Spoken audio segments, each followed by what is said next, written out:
I can't see the color running through your veins, and I can't breathe. Greetings, my good people. Of course, my name is Victor, and this is It's Victor Rano speaking. And the anthem, of course, as you all know, is show up for yourself. Remember, despite everything, remember to always show up for yourself.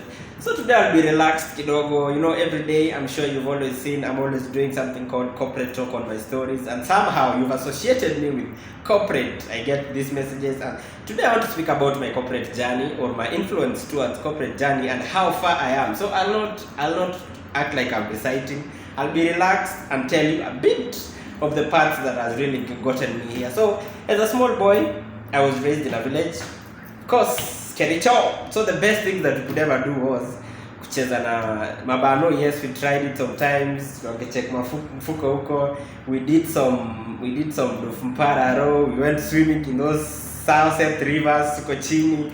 So the best that could always come out of me was where? The best is working there in Kericho, Wakaduka mahali, somewhere there. But my parents, they did the most for me, and I always appreciate them. Somehow I got exposed and opened my mind. So I'll start with how fast I got my first sight of you can work in an office.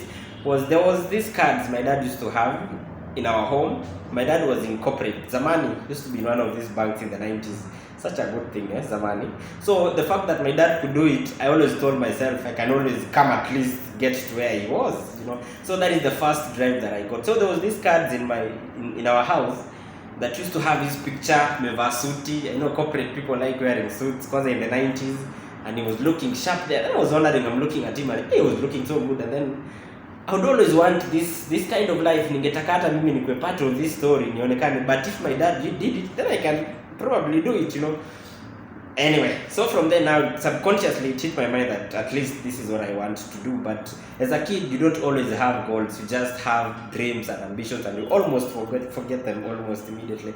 So fast forward, went through school, kamaliza shule, nimesha lose you because everybody wanted to be a doctor, pilot, nini. Me hata sijui I wanted to be what, but it was not. I was not really the bright one. I was not the smart one. But composition I used to read, to write them, because there was a kid or madam who used to give me the storybooks. Yeah, books fit. So I would go read these stories, and somehow it has really impacted me in terms of my speaking and writing English. I can't say ni awacha sana, but see a Kilimani, it's just there. It's good for communication. Anyway, that's besides the point. So after all this, I came to campus. I had two influences. There was someone who used to really be big on stability in a way that this guy used to be straight in what he wanted. He didn't have speed. He would think things through. He would teach me at least I would see a few things from how he used to work and how he used to do things. If he wanted something, he worked for it over the years. And then there was speed, whereby someone cleared campus. This is another influence. Cleared campus and then do the as in that guy really went up so fast from just being a student, 1 minute just an employee, the next one on a supervisory role, the next one on a managerial role. So this guy would have free trips, would angepanda plane. This guy would have hotel rooms for 1 month when you're relocating. Then I was like, and I would see, you know, and there's money here, there, M-Pesa ikosi, ATM ikosi hapa, you know. Then I would now sit and ask myself, is this what you really want? As they always say, when you hang around 5 successful people, probably you'll be the 6th. If you hang around at least 6 fools, for lack of a better word, of stupid people, you'll become the 6th one. So my influence came from these people. And one thing I used to tell God is, give me the stability of this guy, being straight in mind and going slow. And the next one, give me the speed of this guy. Let me rise up towards getting my goals with this speed, but at the same time stability. But maisha ni nani? I had my story. As in, I mean, everybody has their story.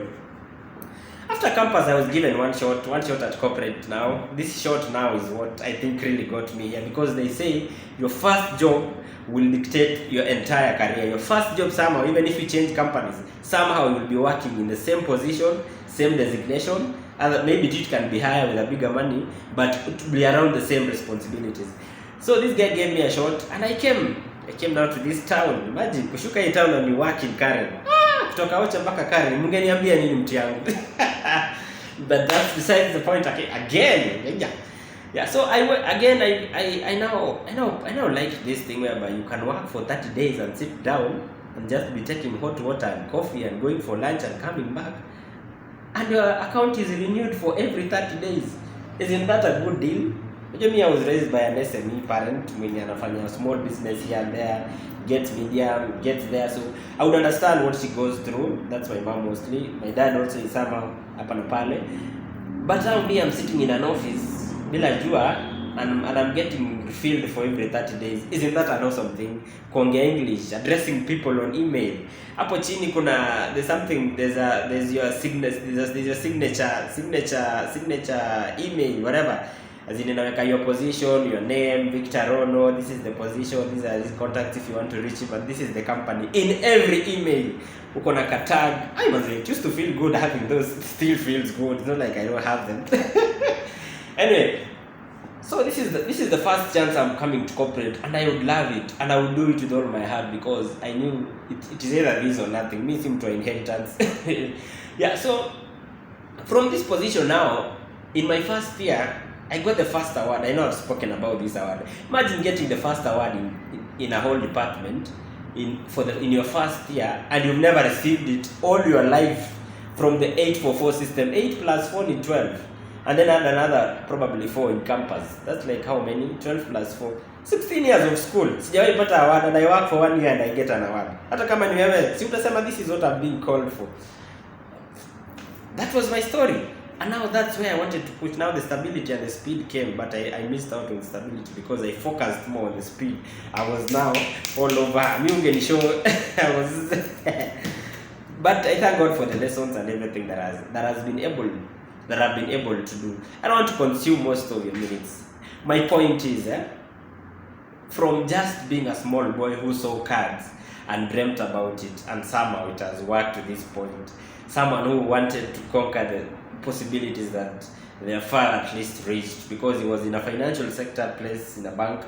I'm now around spaces of finance, not a bank really, but it's just almost the same thing, you know. Isn't that even a good goal? Me, at as to celebrate for only that, leave the check and everything, for achieving that over the years. Isn't that great enough?